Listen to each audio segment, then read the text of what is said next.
Bonjour. Le 20 octobre 1792, dans l'est de la France, 12 jeunes filles sont accusées de trahison et entassées dans des charrettes sans ménagement, puis conduites en prison pour y être incarcérées en attendant leur jugement. Il y a là les 3 filles d'un ancien officier, nommé Vatrin, et nièce de la baronne de Lens, une noble dame septuagénaire, Anne, 25 ans, Henriette, 23 ans, et Hélène, 22 ans, ainsi que les sœurs Henri, Suzanne et Gabrielle, 26 et 25 ans, filles d'un ancien président de bailliage. La plus jeune de ces 12 jeunes filles n'a que 17 ans et se nomme Claire Tabouillot.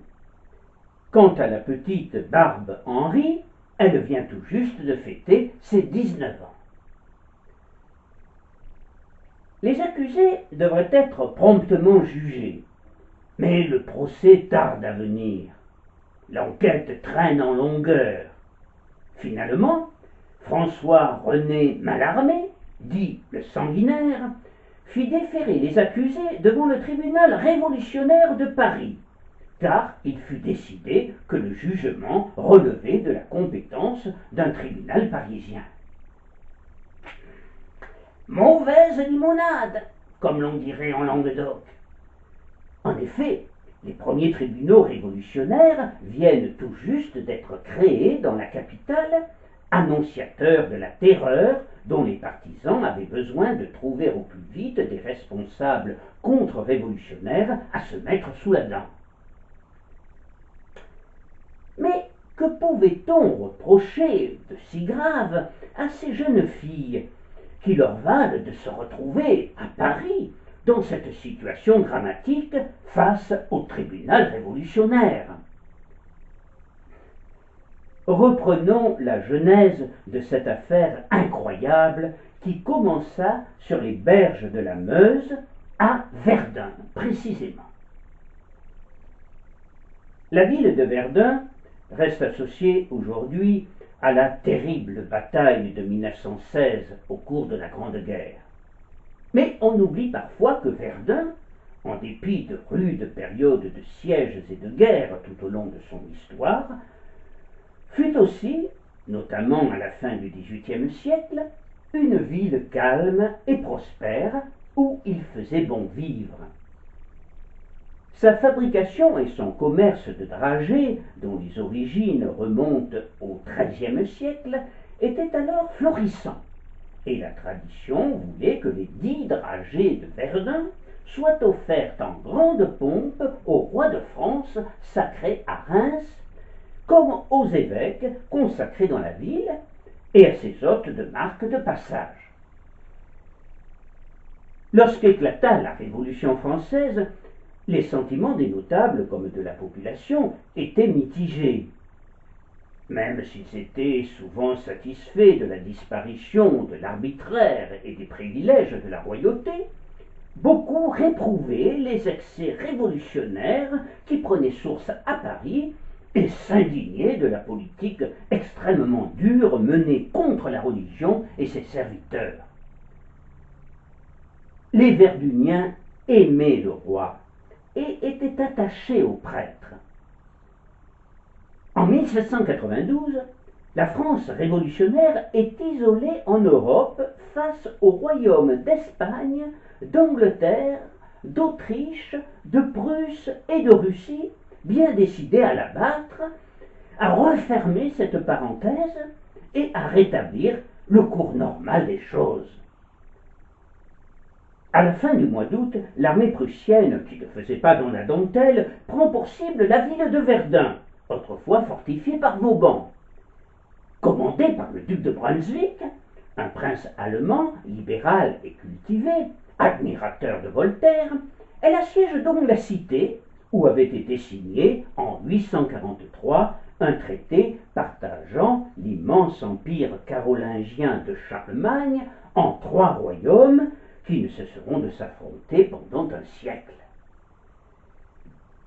Le duc de Brunswick avait été nommé commandant de l'armée alliée autrichienne et allemande pour envahir la France, marcher sur Paris et écraser la Révolution française.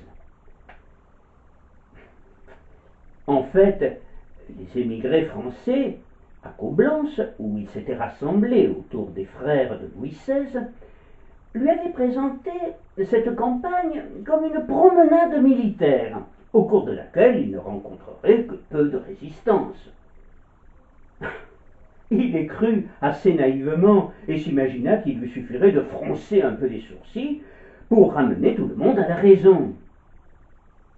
C'est ce qu'il fit, et, en accord avec le roi de France et les Girondins, il se montra menaçant envers ceux qui s'en prendraient à Louis XVI et à sa famille, en signant pour cela ce qui est entré dans l'histoire sous le nom de Manifeste de Brunswick, bien qu'il ne l'ait ni rédigé ni même inspiré.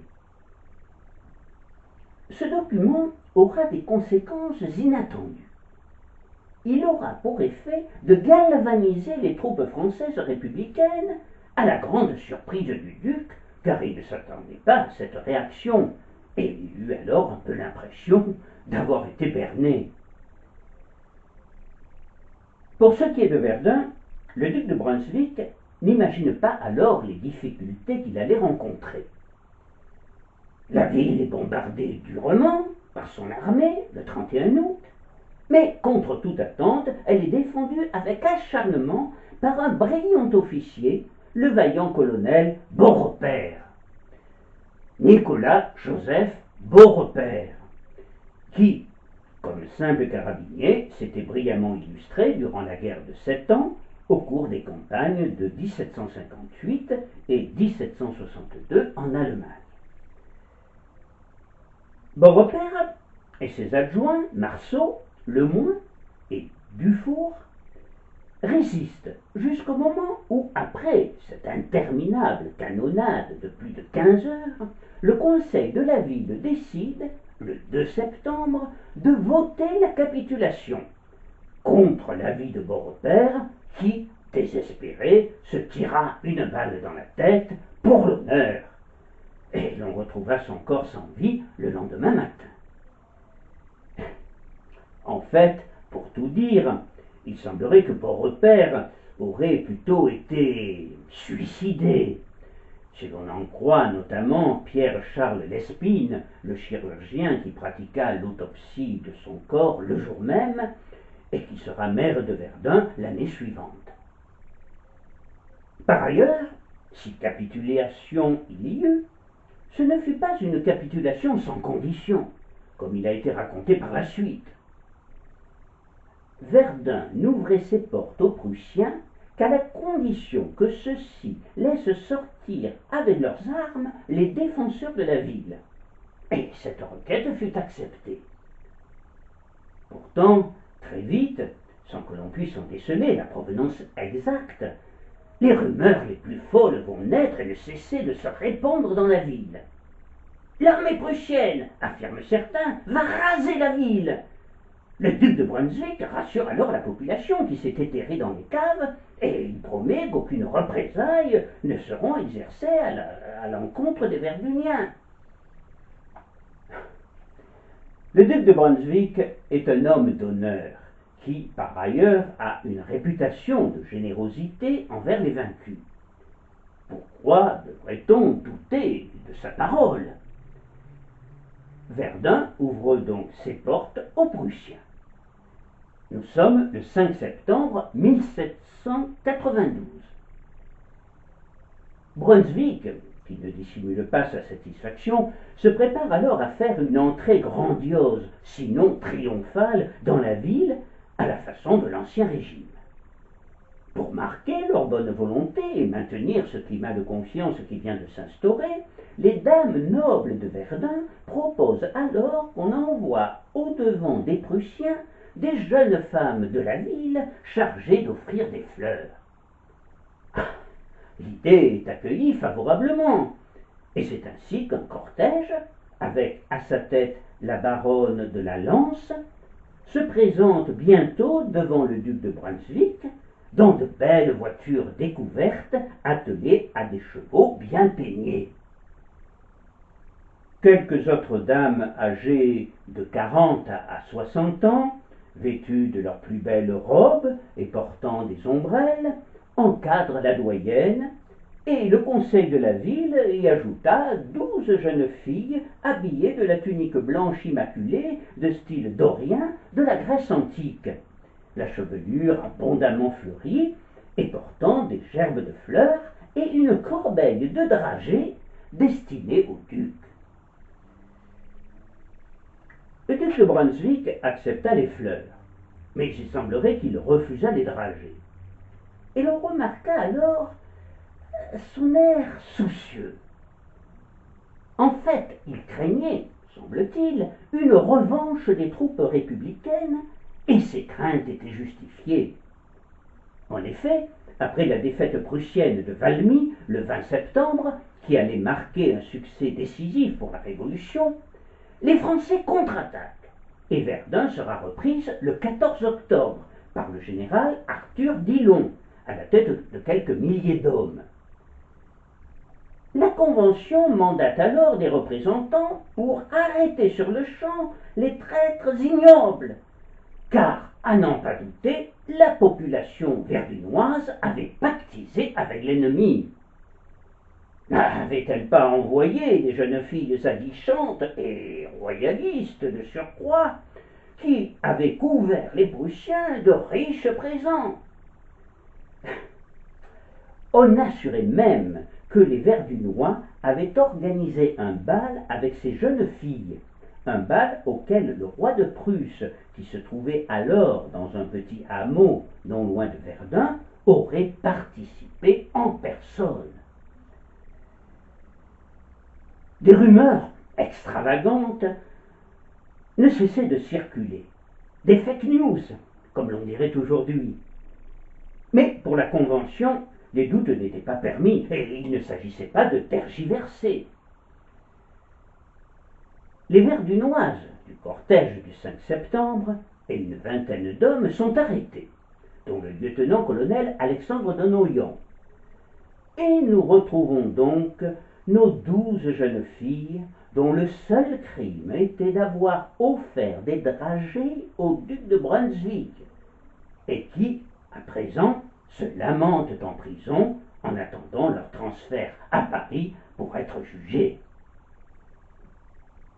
Ce n'est finalement qu'en avril 1794, 2 ans après les faits, que le procès s'ouvrit enfin dans la capitale, sous la houlette de Antoine Fouquier-Tinville, le terrible accusateur public, sans aucun témoignage fourni ni réellement étayé, et sans le moindre commencement de preuve apporté aux accusations absurdes de trahison. Victor Hugo, dans Les Vierges de Verdun, l'un de ses poèmes de son recueil Odes et Ballades, relatant cet épisode tragique, évoque ce procès. Sous les murs entourés de cohortes sanglantes, siège le sombre tribunal. L'accusateur se lève, et ses lèvres tremblantes s'agitent d'un rire infernal. C'est Tinville. On le voit, au nom de la patrie, convier au forfait cette horde flétrie d'assassins, juge à leur tour. Le besoin du sang le tourmente, et sa voix homicide, à la hache fumante, désigne les têtes du jour. Il parle, ses dicteurs vers l'enceinte fatale traînent les malheureux que sa fureur signale. Les portes devant eux s'ouvrent avec fracas, et 3 vierges, de grâce et de pudeur parées, de leurs compagnes entourées, paraissent parmi les soldats. Le peuple qui se tait frémit de son silence. Il plaint son esclavage en plaignant leur malheur, et repose sur l'innocence ses regards lasses du crime et troublés par ses pleurs.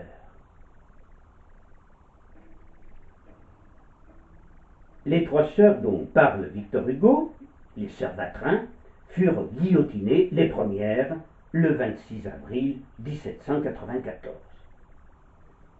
Leurs corps nus, décapités, seront chargés dans des chariots pour être enterrés dans la fosse des Évancies sur la plaine Monceau. Les malheureuses précédèrent leurs camarades, toutes vêtues de la robe blanche, qui en feront pour la postérité les Vierges de Verdun. Alphonse de Lamartine, qui décrira leur calvaire, écrira que la charrette qui les transportait ressemblait à une corbeille de lys dont les têtes flottaient au mouvement des bras. En tout, ce sont en définitive 35 personnes qui seront guillotinées, dont la baronne de la Lance, simplement pour avoir été présente lors de ce fameux cortège du 5 septembre. Toutefois, contrairement à ce que dit Victor Hugo dans son poème, le peuple finira par réagir face à cette horreur. La foule commença à grogner contre le sort réservé aux jeunes filles. Même les bourreaux ne pouvaient retenir leurs larmes. Le murmure devenant inquiétant, Fouquier épargnera, bon gré mal gré, les 2 plus jeunes, Claire Tabouliot et Barbe Henry. Condamnées finalement à 20 ans de réclusion, elles seront même libérées le 5 février 1795 après annulation du jugement.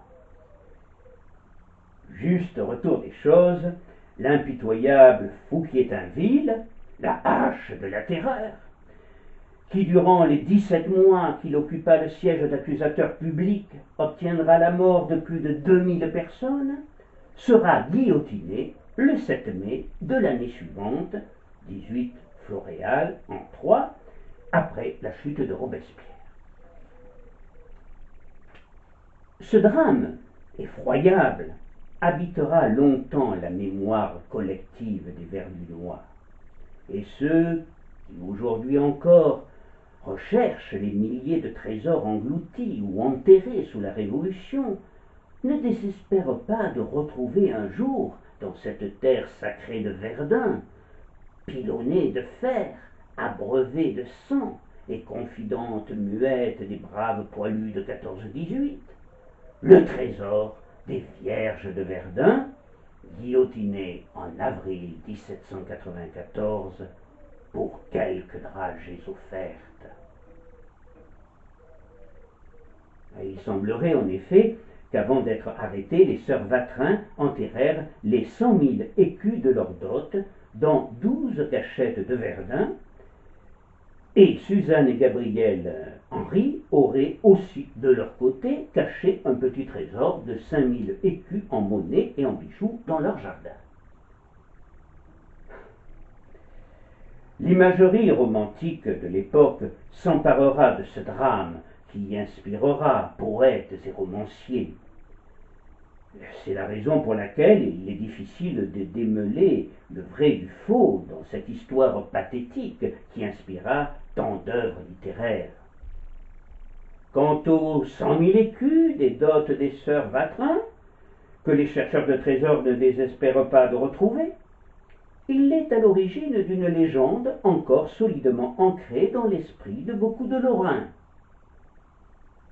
En tout état de cause, sachant qu'il existe 7 chances sur 10 pour qu'un trésor ne soit jamais retrouvé 30 ans après son enfouissement, le trésor des Vierges de Verdun, s'il est réel, et les lieux où il se trouve, conserveront assurément leur mystère et continueront encore très longtemps sans doute à hanter les imaginations. Merci et à bientôt.